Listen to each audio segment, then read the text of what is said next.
दो अगरबत्ती को लगा देना तुम पूजन समझते हो, अगरबत्ती को लगा देना पूजन समझते हो, भगवान के सामने दिया जला देना पूजन समझते हो, भगवान के मंदिर में जाकर एक लोटा पानी चढ़ा देना पूजन समझते हो, भगवान के मंदिर में जाकर बेलपत्र चढ़ा देना, धतूरा चढ़ा देना पूजन समझते हो।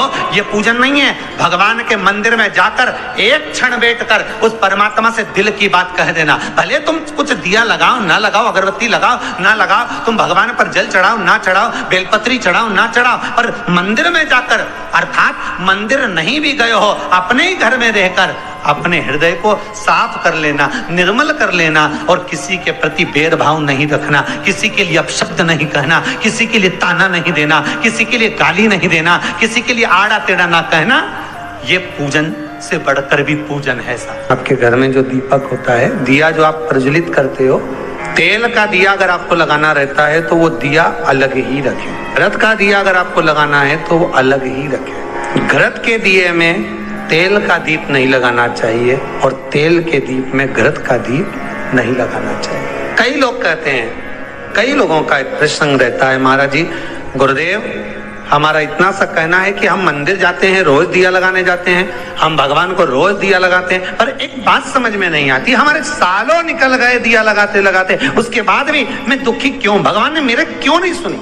जब उस चोर को भगवान ने कुबेर बना दिया, केवल उसका कपड़ा जलाया, और मैंने इतने सालों से दिया लगाया, क्या भगवान मेरी नहीं सुन रहा? कारण हो सकता है तुम डब्बी तो घी की लेकर गई हो, बत्ती भी घी की लेकर गई हो, पर मंदिर में जो दिया पड़ा था जिसमें तुम बत्ती जला कर आई हो सकता है वो तेल की हो सकती है। कहीं ना कहीं हमारी गलती हो रही है, भगवान की तरफ से कोई गलती नहीं। भगवान तो हाला हजूर बैठा है तुम्हारा भंडार भरने के लिए, पर गलती हम करते हैं कि हम दिया नहीं ले जाते। हम तो मंदिर की दिया उठाया, अब वो घी का था कि तेल का था, अपन ने तो बत्ती लगा दी।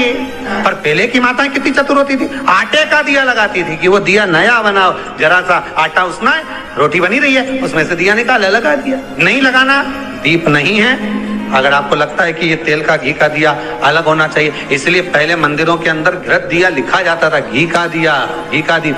आप कभी महेश्वर जाइए, महेश्वर में नर्मदा जी के घाट पर शिव मंदिर में जो दिए जलते हैं वहां लिखा रहता है ये घृत का दिया, तेल का दिया, वहां लिखा, और दिए ही जलते हैं वहां 108। कई छोटी छोटी गलतियां हैं जो हम करते हैं और बाद में कहते हैं भगवान हमारा नहीं सुन। हमारी आदत है मनवांचित फल की कामना के लिए जब हम शंकर को बेलपत्र चढ़ाते हैं, शिव जी को हम जब बेलपत्र समर्पित करते हैं, आप सभी को मालूम होगा बेलपत्र चढ़ाने का एक तरीका होता है। एक बेलपत्र चढ़ाते हैं तो ऐसे ही चढ़ा देते हैं, 2-4 बेलपत्र चढ़ाई ऐसे ही चढ़ा देते हैं। पर यदि 11 बेलपत्र, 21 बेलपत्र, 51 बेलपत्र, 108 बेलपत्र, 108 से भी ज्यादा यदि बेलपत्र हम अगर शंकर को समर्पित कर रहे हैं, तो आखिरी बेलपत्र में हमें या तो चंदन या चावल या लाल चंदन, कुछ भी अबीर गुलाल कुछ भी रखकर, मध्य पत्ती पर रखकर भगवान को समर्पित करना पड़ता है अपनी कामना की पूर्ति के। अगर हमने 108 ऐसी चढ़ा दी या 11 पत्ते ऐसी चढ़ा दिए तो उसमें कामना की पूर्ति नहीं है, और आखिरी 10 चढ़ा दिए तो आखिरी 11वीं बेलपत्र पे हमें कुछ रखकर देना ही पड़ेगा। तो वो ये जरूरी नहीं है कि आप धन रख कर दें, पैसा रख कर दें या संपदा रख कर दें, उसमें अबीर गुलाल चंदन चावल जो तुम्हारा मन पड़े, पुष्प आदि उस पर रख। आपने देखा होगा, आप लोग तो करते रहते हो ना पूजा, तो जहाँ पंडित जी अभिषेक कराते हैं तो आखिरी की बेलपत्र पे वो लगा के सब दे ही देते हैं, लो चढ़ाओ। तो कभी आपने पंडित जी से पूछा कि आखिरी बेलपत्र पे आपने लगा के क्यों दिया? कोई लिख के रख लेता है नमः शिवाय, उसको रख देता संभाल के, सब चढ़ा देगा, उसके बाद वो चढ़ाएगा। उसका कारण क्या है?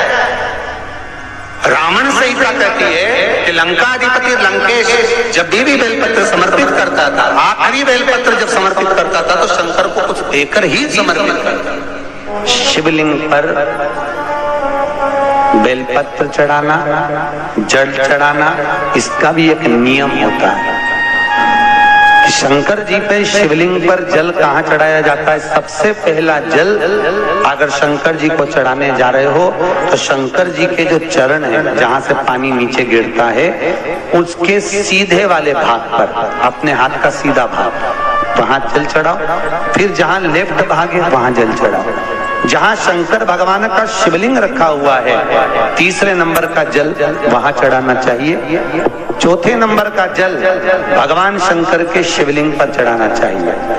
5वें नंबर का जल ऊपर अगर जलाधारी लगी हो तो उसमें चढ़ाओ, नी हो जलाधारी तो भगवान शंकर का जहां नंदी बैठा है, नंदी का एक पांव ऊंचा रहता है, उस पांव के पास में जल चढ़ाना चाहिए। ऐसे 5 स्थान दिए हैं जल चढ़ाने के लिए। शिव जी का स्नान कितनी चीजों से होता है? 5 चीजों से। पंचामृत, दूध, बोलते जाओ, दही, फिर घी, शहद, फिर शक्कर। ये 5 चीजों का प्रमाण क्या है? शास्त्र कहता है दूध चढ़ाने से घर में संतान की वृद्धि होती है। दही चढ़ाने से भगवान शिव के, अगर शिवलिंग पर हम दही चढ़ाते हैं उससे परिवार में प्रेम बढ़ता है। क्या बढ़ता है? प्रेम। फिर घी चढ़ाने से हमारे घर से रोग दूर होता है। शहद चढ़ाने से, भगवान शंकर पर जो शहद चढ़ाया जाता है वो चढ़ाने से घर में संपदा की वृद्धि होती है। और 5वें नंबर पर भगवान को शक्कर, खांड जो आप जानते होंगे, शक्कर आदि पिसी हुई चढ़ा देने से, शिव जी को चढ़ाने से हमारे घर के बच्चे जिद्दी नहीं होते। हिंदू धर्म की रीति है, जिस पात्र को हम जल चढ़ाने लेकर जाते हैं उस पात्र में भगवान के चरणों का जल लाते हैं, खाली पात्र नहीं लाते। क्या लाते हैं? भगवान के चरणों का जल। उस चरणों तक को लेकर आए, घर में रखा, सबने अपने नैनों में लगाया, हृदय में लगाया, चित्तवृत्ति में लगाया। खाली पात्र हम लेकर वापस नहीं आ रहे हैं। शिव मंदिर में जब जब जाओ, जल चढ़ाने के लिए जाओ, पात्र तुमने शंकर जी को पूरा पानी चढ़ा भी दिया तो शंकर के चरणारविंद का थोड़ा सा जल पात्र में डाल के, भले 2 बूंद लाओ, 4 बूंद लाओ, इतना सा लाओ, पर लाओ और उसको पूरे परिवार के नेत्रों में जब लेकर आए हो चरणों तक तो लगाओ। पर खाली पात्र नहीं लेकर आना। खाली पात्र लाने में ध्यान दीजिए, जब आप पूरा जल समर्पित कर देते हैं, जल समर्पित भी पूरा करना है। भगवान को चढ़ा रहे हो तो पूरा समर्पण होना चाहिए, पूर्ण समर्पण। इसलिए शंकर भगवान को अधूरा समर्पण नहीं, इसलिए श्रीफल भी पूर्ण चढ़ता है। शंकर जी के मंदिर में श्रीफल नहीं फूटता, पूर्ण श्रीफल। बेलपत्री भी पूरी, चावल का दाना भी चढ़ेगा तो आखा, फल भी चढ़ेगा तो आखा, फूल भी चढ़ेगा तो आखा। भगवान को कोई चीज खंडित नहीं चढ़ती। शिव जी को जल भी चढ़ेगा तो पूर्ण। जिस जल को चढ़ाने के लिए लेकर गए उसको बचा कर नहीं लाना है शिव मंदिर में से, संपूर्ण।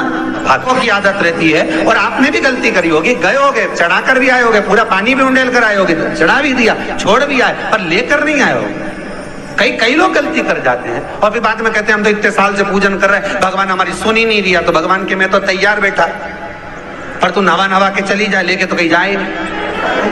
तो भगवान थोड़ी ना कहेगा कि तू मेरे पास में आए तो मेरे चरण की रज लेकर जा। भगवान थोड़ी ना कहेगा कि मेरे पास में आकर तू ये लेकर जा।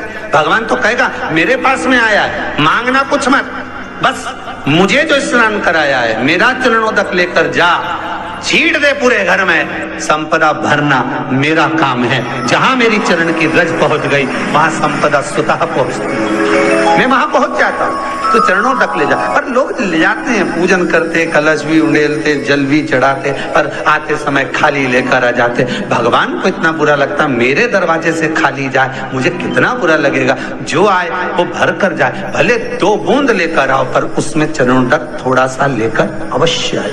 उसी तरह जल चढ़ाने के बाद हम जब लेकर आते हैं पात्र के अंदर